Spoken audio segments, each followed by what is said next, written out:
Hello, welcome to this video. Another video about Chessbook. If you haven't checked out Chessbook yet, please check the link in the description below or check my other videos about Chessbook. This video I'm going to talk about how to tweak your opening repertoire. So what do I mean with tweaking? Well, I mean that beyond the basic coverage of your lines, how to add more lines to reach the right depth or to learn the opening deep enough. So how this works, it's best if I show it to you. So I'm in the settings here, and here I have my coverage in 1 in 200 games, advanced, and lead chess, and 1800 to 2000 rating. So for the sake of this video, I have chosen to build a repertoire against the Catalan. So I've deleted my repertoire here. So this I consider the starting position. On my right, I have my laptop with my Chessbook course open and analysis board of lead chess. So first we're going to see what happens if we just fill in the repertoire in the most basic way. So here we have 99% complete. So we continue building and we go to our biggest gap. Okay, so now it gives a different move order, but we have we play bishop e7 here. Okay, we save these. Go to our next gap. So this is the original move order. We play bishop e7. We save these. So now we have 100% complete. And as you can see, the line ends very early. It's because, I can show you here.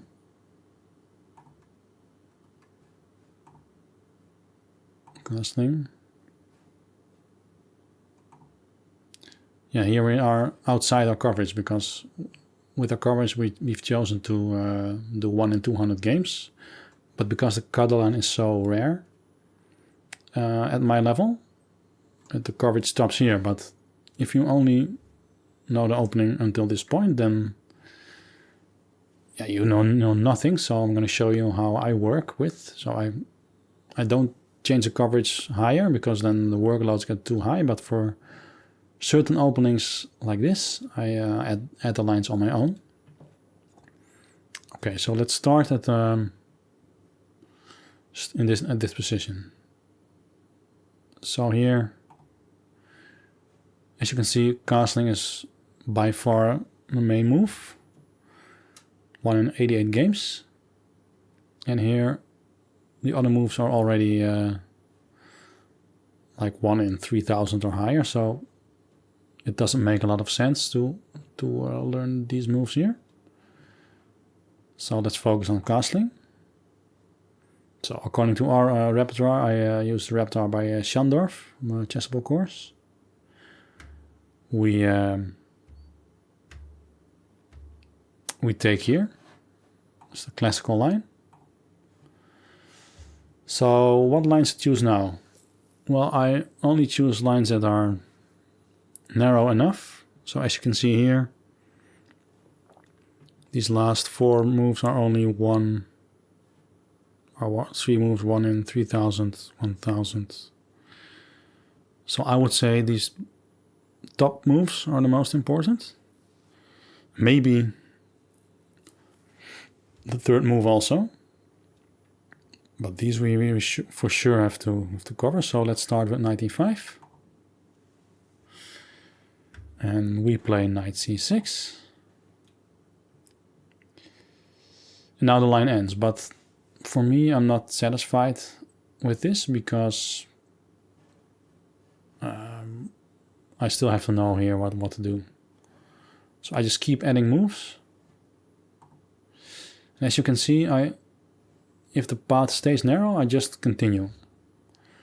So here it's very clear that this move is the most popular and these moves are way less popular. If they were all equally popular, like if they were all won in 800 games, I would consider quitting at this point, or stopping the line here, I mean. But the funny thing is, the bishop takes is, I think, way more challenging on a master level, but the most popular move on my level is knight takes. So of course we take with the pawn. And then, as you can already see, this is the only move that's played. And these are very rare, but I don't see the amount. Less than 1 in 10,000 games, so that's very rare. But in the course, there's no bishop takes here. Only the course gives knight a3 and e3. So let's check it out. Knight a3. Then we have to take the knight, take the pawn, and then bishop a6. But okay, this is very rare. But to be sure, I'm gonna check out the Lead Chess database on my own. Yeah, bishop takes here is 82%, and knight a3 7%. So that means that we cannot use the course here because it doesn't give bishop takes. I check out if they mentioned it in the clickables. Yes, mentioned in the clickables. The course says taking a pawn, it's also nice, but here it solves the issues with the light square bishop. So here we take rook b8, knight c3, bishop b7. And then it solves our problems. So let's put it here on the board. Bishop b7. Yes, bishop takes is now the main move. Rook takes. Now e4, and here, according to the Lead Chess database at my level, it's a 33% score for white and 55% win rate for black with the move e4. So we already are at 12 moves, so we could play one more move.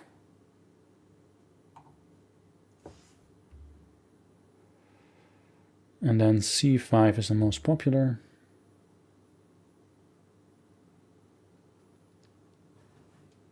The engine also gives c5. Okay, so I'm gonna stop here. Then we go back. So yes, it almost doesn't make any sense to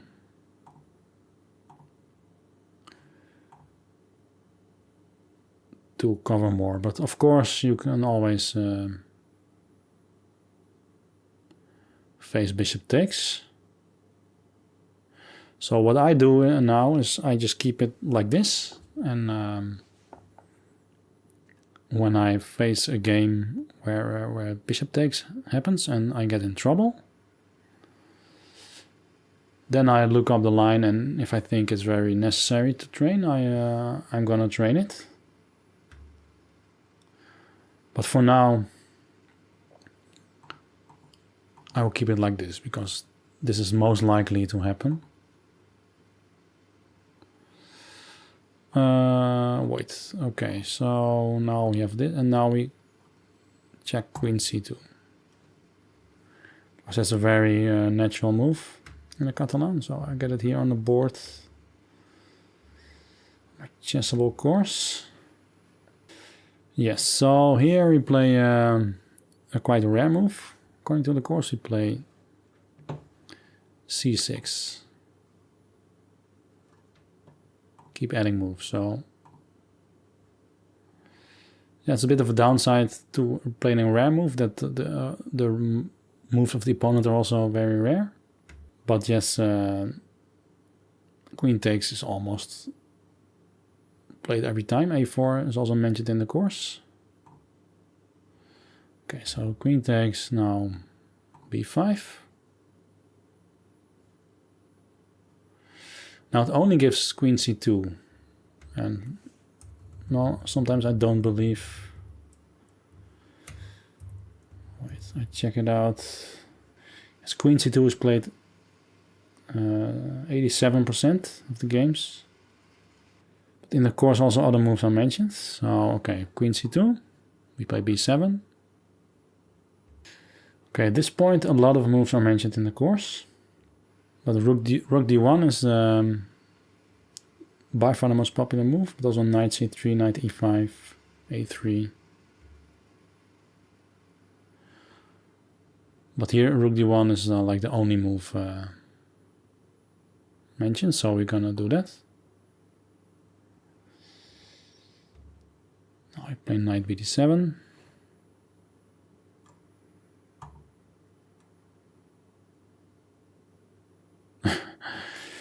And now no moves are available here, because it's too rare. But we check the Lichess database on our own. So these are only like 31 games in total. Is Knight E5 the most popular move, but it isn't mentioned in the course. So we're gonna check out the engine here. Okay, Knight E5. It's even played on master level. And the most played move here is to take.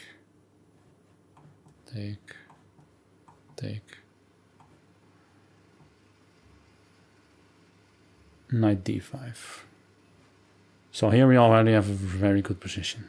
So for me, we're also already 12 moves deep. That's kind of the max for me. So here we are done for this line for the moment.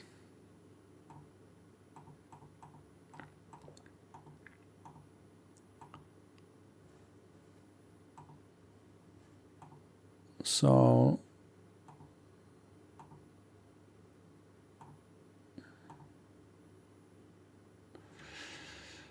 yeah, so with this information, this is enough for this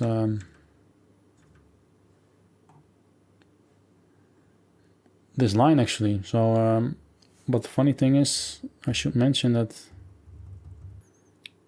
Yeah, so here in the course, like here are 1, 2, 3, 4, 5, 6, 7, 8.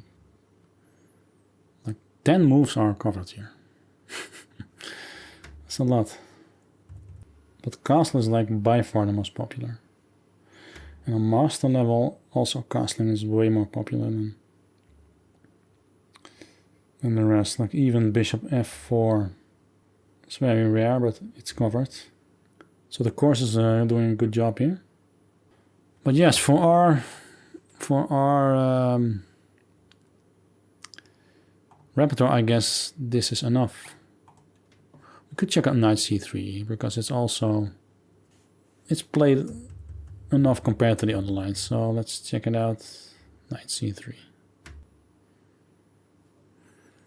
So we play Knight C6. Keep adding moves. And here are a lot of moves, so I'm gonna stop it here. So sorry for the parts I was a bit silent and looking stuff up, but this is how I work. So I explore the lines, and if it's rare enough compared to the other moves, I just continue until I reach like move 12 or something. Then it's enough for me. But yeah, like I said, like here all these moves are so rare, and then so it doesn't make a lot of sense to cover them all.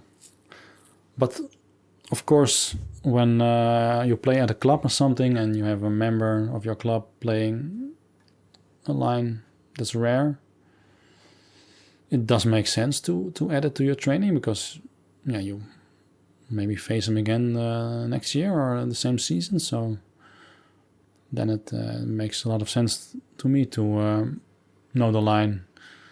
It's very different than random opponents. Okay, well, thanks for watching. I hope you got something out of this video. Please let me know what you think of it, and I hope to see you in one of my other videos. Bye bye.